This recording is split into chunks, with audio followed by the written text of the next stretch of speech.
तो इस वक्त की सबसे बड़ी खबर आपको बता दें, दिल्ली में ब्लास्ट हुआ था लाल किले के ठीक सामने, उसका अब फरीदाबाद मॉड्यूल से कनेक्शन निकलकर सामने आया है। इसकी सबसे बड़ी वजह है मोहम्मद ओमर, क्योंकि जो शख्स दिखाई दे रहा i20 कार में जो सीसीटीवी के जरिए हासिल हुआ है और ब्लास्ट से ठीक पहले का उसके चेहरे पर मास्क है और जो गाड़ी चला रहा था वो उसका नाम निकल कर आया है मोहम्मद ओमर। अब जरा इस कनेक्शन को हम और ज्यादा आपको समझाएंगे, उससे पहले आपको थोड़ी जानकारी दे दें।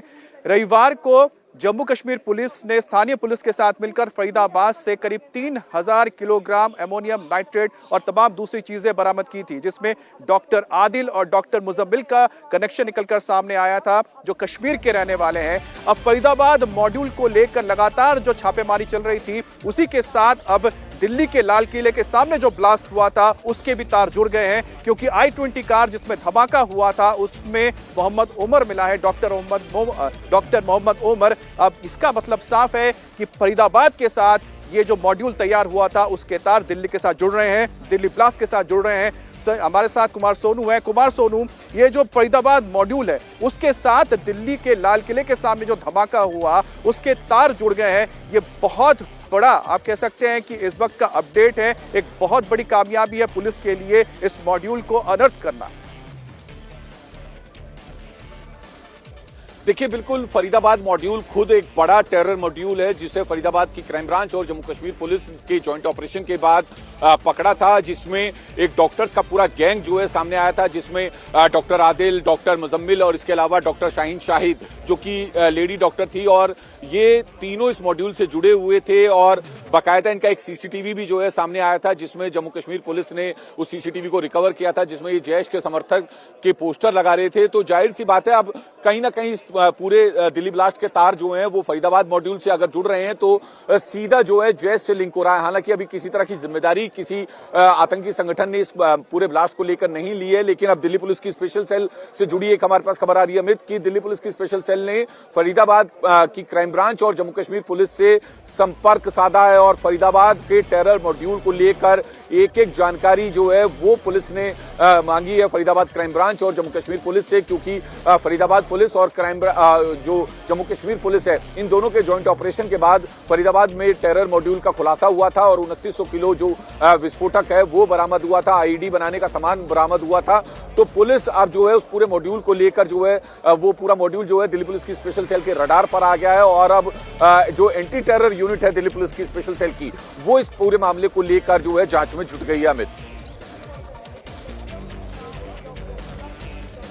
तो जैसा कि कुमार सोनू ने हमें जानकारी दी है कि इस वक्त दिल्ली पुलिस ने संपर्क किया है जम्मू कश्मीर पुलिस के साथ भी और साथ ही फरीदाबाद पुलिस के साथ भी, ताकि जो फरीदाबाद का मॉड्यूल निकलकर सामने आया था जिसके तहत करीब 3000 किलोग्राम विस्फोटक बरामद किया गया था, और साथ ही साथ इस पूरे मामले में जम्मू कश्मीर के रहने वाले डॉक्टर आदिल, डॉक्टर मुजम्मिल को गिरफ्तार किया गया, तो उनके एक और साथी को गिरफ्तार किया गया था। उसके तहत सहारनपुर में रेड मारी गई थी, जम्मू कश्मीर में रेड मारी गई थी, जम्मू कश्मीर में अनंतनाग में रिकवर किए गए थे AK-47 राइफल। इसके अलावा फरीदाबाद से तो बड़ी मात्रा में विस्फोटक भी मिले थे, साथ ही हथियार भी मिले थे, जिसमें चाइनीज पिस्टल भी था, AK-47 हथियार भी थे।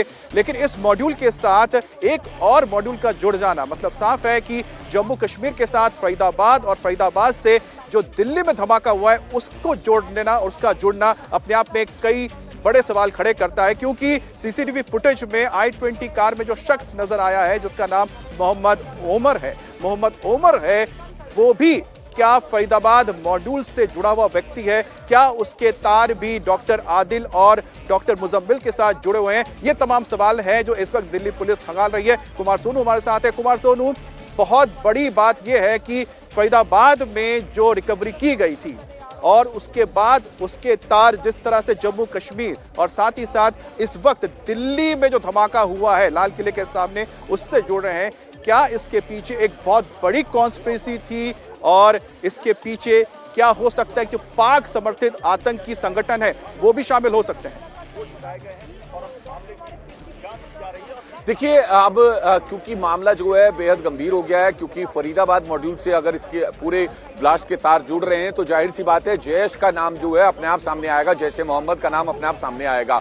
आपको याद होगा जब ऑपरेशन सिंदूर भारत ने कंडक्ट किया था तो जैश ए मोहम्मद का जो हेडक्वार्टर था वो भारतीय सेनाओं ने नेस्तनाबूद कर दिया था, और उसके बाद जो मसूद है जो उसका चीफ है उसका भी जो है एक स्टेटमेंट सामने आया था कि वो चुप नहीं बैठेंगे, और ऐसे में 2900 किलो के करीब जो विस्फोटक है वो फरीदाबाद से जेके पुलिस और फरीदाबाद पुलिस ने रिकवर किया जॉइंट ऑपरेशन में। और अब उसके उसी दिन जिस दिन ब्लास्ट हुआ उसी दिन जो है वो रिकवरी हुई तो दोनों के तार जुड़े। पुलिस को ये शक हुआ, जिसके बाद पुलिस पूरे मामले की जांच में जुटी। स्पेशल सेल ने फरीदाबाद पुलिस और जेके पुलिस से संपर्क किया, पूरे टेरर मॉड्यूल को लेकर जो है एक एक बारीकी डिटेल मांगी, और अब पहचान हुई है कि डॉक्टर उमर नाम है, यानी कि वो पूरा जो डॉक्टर्स का एक पूरा गैंग है, जो डॉक्टर्स का पूरा ग्रुप है, उसका भी जो है नाम सामने आ गया इस पूरे ब्लास्ट को लेकर। अब जो है पूरे मामले की जांच में जुटी है। जैसे मैंने कहा कि जो दिल्ली पुलिस की एंटी टेरर यूनिट है वो इस पूरे मामले की जांच में जुटी हुई है। जी, तो यानी कि सफेद पोश एक ऐसा मॉड्यूल जिसमें डॉक्टर शामिल हैं, और डॉक्टर आदिल हो, डॉक्टर मुजम्मिल हो, या फिर इस वक्त i20 कार में दिखने वाले डॉक्टर मोहम्मद उमर हो, ये कहीं ना कहीं एक बड़ा इशारा करते हैं कि बड़े षड्यंत्र रचा गया है जिसमें व्हाइट कॉलर पढ़े लिखे लोगों को शामिल किया गया, जिसके तहत अनंतनाग से लेकर यानी जम्मू कश्मीर से लेकर सहारनपुर से लेकर फरीदाबाद तक छापे मारे गए। रविवार को फरीदाबाद से करीब 3000 किलोग्राम विस्फोटक और तमाम हथियार भी मिले, और उसके तार अब जुड़ रहे हैं दिल्ली के लाल किले के सामने हुए धमाके के साथ। एक बार फिर से जरा हम तस्वीर आपको दिखा दें क्योंकि दिन निकल आया है, और यहां पर इस वक्त की तस्वीर आप देखिए कि यहां पर आपको बॉम्ब स्क्वाड की टीम नजर आएगी, साथ ही साथ यहां पर एफएसएल की टीम मौजूद है। एफएसएल की कुछ गाड़ियां अभी यहां पर पहुंची है और है जिसमें पंकज सैनी सवार था, और ये गाड़ी ठीक उस गाड़ी के सामने थी जिसमें ब्लास्ट हुआ, और ये गाड़ी देखिए बुरी तरीके से जो उस ब्लास्ट की चपेट में आई है, गाड़ी के परखच्चे उड़ गए हैं, और जो ड्राइवर जिसका नाम पंकज सैनी बताया जा रहा है, जिसकी उम्र 22 साल थी, 22 साल का लड़का जो बिहार से दिल्ली में रोजगार के लिए आया था, उसकी इस विस्फोट में मौत हो गई। उनके परिजन यहाँ पे हैं। आपको हॉस्पिटल से अभी तक क्या प्रशासन से कोई बातचीत हो? कोई मदद नहीं किया था मेरे को, मीडिया के थ्रू ये पता चला। कैसे इंसाफ? पूरी रात परेशान हो। क्योंकि आए थे आप उनसे? ये सब कोई भी आए थे, लेकिन वो आए थे, लेकिन जमीनी स्तर से जो मदद होना चाहिए वो मदद नहीं हो रहा है। यहाँ पे जिनके भी जो घायल हैं या जो मर गए उनके रिलेटिव को या उनके रिश्तेदार जानकारी नहीं मिल पा रही, नहीं ढंग से नहीं मिल पा रही। मैं कल शाम के 7 बजे 8 बजे से लेकर अभी तक परेशान हूँ, और वो भी आपके मीडिया के थ्रू ये गाड़ी देखा तो हम कंफर्म हुए। आपने गाड़ी देख के ये अंदाजा लगाया कि ये पंकज की गाड़ी है? नंबर आप 6662 हाँ DL1 RTV 6662 तो दिल्ली का नंबर जी। चलो, परिवार की क्या इस समय स्थिति है? बहुत मतलब दयनीय है परिवार बिहार में ही रहता है या दिल्ली में? यहीं रहते हैं। दिल्ली में कहाँ पे? शाबदा उपकार विहार है, कंझावला थाना के पास, वहाँ पे रहते हैं। एक 25 गज का प्लॉट है, उसी में ये सब रहते हैं। घर में अकेले ये कमाने खाने वाले थे? नहीं, पापा अस्थमा का पेशेंट है, एक ये है, ये भी कमाता है, ये इसकी नौकरी कहीं छूटी हुई थी तो फिर ये गाड़ी चलाता था ओला उबर में। तो देखिए इस दुर्घटना में एक ओला उबर ड्राइवर पंकज सैनी जिसकी उम्र 22 साल बताई जा रही है, उसकी मौत हो गई है। इसकी पुष्टि उनके रिश्तेदारों ने यहाँ पे की है।